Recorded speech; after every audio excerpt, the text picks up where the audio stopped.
Hey YouTube, welcome back in. Thanks for checking out another episode. Unfortunately, this is the last video that I would have hoped to have made after day one of the CDL playoffs, but we are where we are. We have cheating allegations, we have people lagging out, we have people breaking GAs. We'll talk about all of that, but we're going to start with our very first story. It comes in the first matchup between Paris and Seattle. You get this tweet here from Slack. It says, how does Zed die before Dens and spawns in before him? Oh yeah, that's right, because he's cheating. LOL, so happy this year is over. Wow. Just to put a little bit of context, he does go on after this and retweet. For context, there is a glitch in domination where you spawn between 1.8 and 2.5 and you don't have to wait the full 5 seconds to respawn. People agreed not to do it. Again, another GA. There's another GA that was broken. We'll cover that towards the end, but he does tweet a little bit of a video here, but it's kind of hard to see. So what I want to do is I want to go ahead and I want to show you it from this point of view. I think it's a little bit easier to understand. So as we go into this one, just to kind of lay everything out here so you guys can see. If you look in the minimap in the bottom left-hand corner, essentially what's going to happen is Proto is going to come through right here. He's going to come off and he's going to get a 2-piece on C. You can see that the number 4 and number 5 orange arrows are there. If you look in the top left, that is Dens and that is Zed, okay? So they both are in the same position. Proto gets a kill on both of them. Let's go ahead. Let's press play. Just kind of pay attention as we go throughout this. Right here, you can see Proto's about to slide in. He's going to end up getting the first kill on Zed, right? If we look over on the left-hand side, in the kill feed, we have Proto killing Zed, so that's the first person. Also, if we look up in the top left-hand corner, you can see that the death skull is showing up here next to Zed. So clearly, he ends up getting that kill first. As soon as that one comes through, about a second or so later, he then goes ahead and he gets the kill on Dens, right? So Zed, he ends up dropping first. Dens then goes up going down, and you can see again in the top left-hand corner, you can see that the death skull is now next to Dens. So what we're going to do is we're going to go ahead and we're going to press play. And as the next few seconds come off the clock, we're going to pause it right here. And clearly you can see down in the bottom left-hand corner and in the top left-hand corner, Dens, who is the second to die, no longer has that death skull. And if we look down here, he is on the map. He got the spawn to the left of BDOM. So why is this important? It is cheating, right? It's taking advantage of a glitch that's in the game. But if you look at just kind of the score overall, it is a 4-point game, top middle of the screen with 35 seconds left. So right now, Seattle has A, and if they're able to just get 2 kills on C, if they can get in and get control of B, then they're going to end up winning the game, right? If they have a 2 cap over the course of 30 seconds, you can make up a deficit of 6 points. So if they're able to get into B, get that B cap and hold it for 30 seconds, they win. This ends up going to a map 4. So even though it doesn't seem like much, and to the naked eye, most people might not have even realized what was going on, but getting this spawn quicker, what that allows them to do is it allows them to, again, they can quicker go back to C flag, or they could push into B and they can provide resources towards B quicker than they would have before. Now, there is a little bit of a mistake that's made here. This was super close. If we go ahead and press play, you can see that Proto is on C and he ends up neutralizing it, right? Look in the bottom left-hand corner. Proto gets this neutral. If he just stays on C, he's probably able to get that cap, and that might even end up winning the game for Seattle, but he makes a mistake, he gets off, and we're going to go ahead and just leave this story where it's at. As we go ahead and rotate into our next story a little bit, this one's a little bit different. And again, we'll go back through and we'll show you where each of these things happen. But I feel so bad. I just feel so bad for Kenny. If you weren't watching, in the first hardpoint, Kenny got booted offline. In the second hardpoint, Kenny got booted offline again, which caused OGLA to drop both of their hardpoint matches against LAG. Bruce did come off the bench. We'll talk about all of that. But first, I want to go ahead and I just want to cover some tweets. So first thing here, this first happened to Kenny down here. You can see this tweet. He says, "Can't believe this." It's a little bit of a subtweet, but everybody that was following knows what is happening. Next, he goes in. This was after the first map and says, "Whoever is booting me, your life sucks." After that, this is after the second time. He tweeted, really hope the squad pulls it out. Brandon is subbing in the last map because I don't want to risk lagging out due to us not being able to make a mid-game sub. And then he comes back and he says, legit heartbroken, was so happy to play today.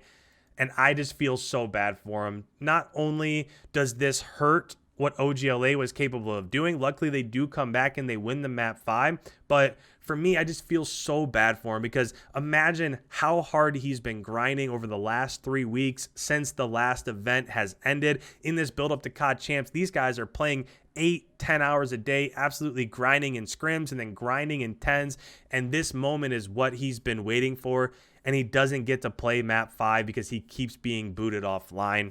Now, as you can imagine, this stems a little bit beyond this, right? Of course, Slasher, as he normally does, comes in. Slasher says, at all pro players, how much cheating and booting people offline needs to happen before we just take a stand and don't play until better conditions are met? How much needs to happen? This is ridiculous. If you were following Twitter at this point in time, there were so many reactions by so many different pros while this was happening.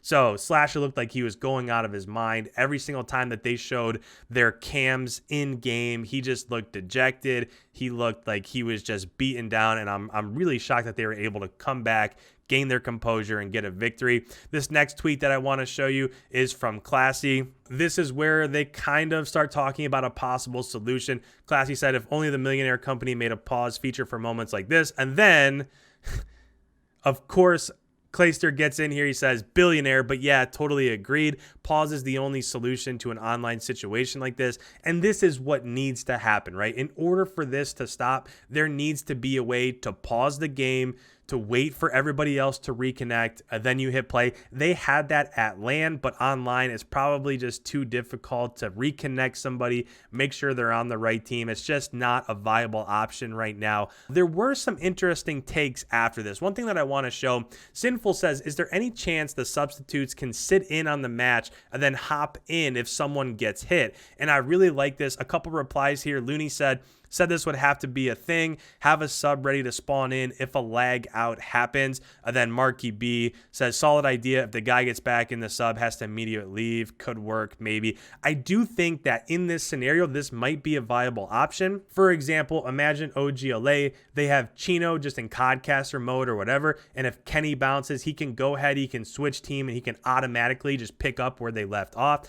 The problem is that I don't know how viable this is, just because of the fact if you're sitting in Codcaster mode just spectating, you could very easily just be calling out where people are, right? If you're in Codcaster, you have access to the minimap. You can tell exactly where everybody's at. So I'm not sure. The only real viable option for this is to be able to have a pause feature and get that person back in. You can't do that. This would be second best, but you would just be risking so much in terms of, are people taking advantage of it and are they cheating? So with that said, I do want to go through and I just want to show you through things. There was also another GA that was broken, so that'll come in a minute. But if we bring up this screen, you can see, if you're watching the minimap in the bottom left-hand corner, you can see the number 1 arrow. That's Kenny trying to get up towards inside of P5. He ends up getting killed by a nade by Vivid, and then when he comes up off of spawn, his arrow is frozen. So you can see right here in the bottom left hand corner, the number 1 arrow, he is just absolutely frozen right there. That's where he lags out, and at this point in time, it's a 20-point game. So who knows what could have happened. They just broke the hard point on P5. If you look at all these green arrows over here towards the left, they just broke through. They could win rotations, but as we play this, you can see that that number 1 arrow is not moving. He lagged out, and now they end up getting retaken, and then they lose the match after this. I do want to go ahead and say that there are some hardpoint restart rules in effect. I don't think that they're good enough, but there are 2 situations. On the top, it says total score combined is under 150 points, and the team that's losing has to be losing by less than 30 points at the time of disconnect. So that's the first scenario. The second scenario says the total score combined is under 150 points, and the disconnecting team is winning at the time of disconnect.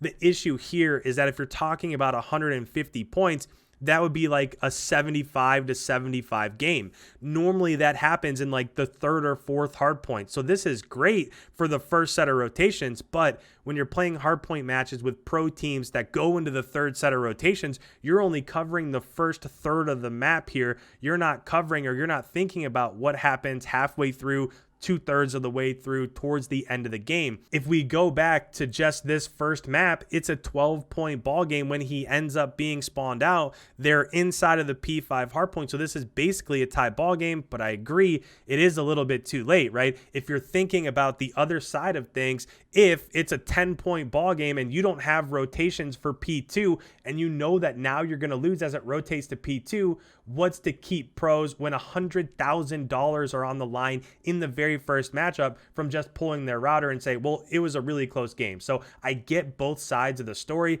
That's why you need a pause feature. The other thing that I want to go ahead and show you is just the next time that he disconnects. So if we go this is map 4 now, when OGLA was up 2-1 after winning the search and winning the Dom. Right here, actually on screen, you can see that Kenny is kind of sitting in this corner, right? He's just sitting there. And as we press play, we can see as Decimate comes forward, Kenny is still in the same position right here, right? He's still sitting in the same corner. So as he dies from a nade right there from Vivid, when he comes up off of spawn, we're going to see his green arrow come up right here towards right there. So it just comes up right here in blue courtyard, and just a few seconds later, he ends up getting spawned out. And this is the problem, right? This is still the first set of rotations. Sure, they're down by about 23 points or so, but it's still the first set of rotations, and you would figure right now is a good enough moment for them to go ahead and take advantage and just replay this map. But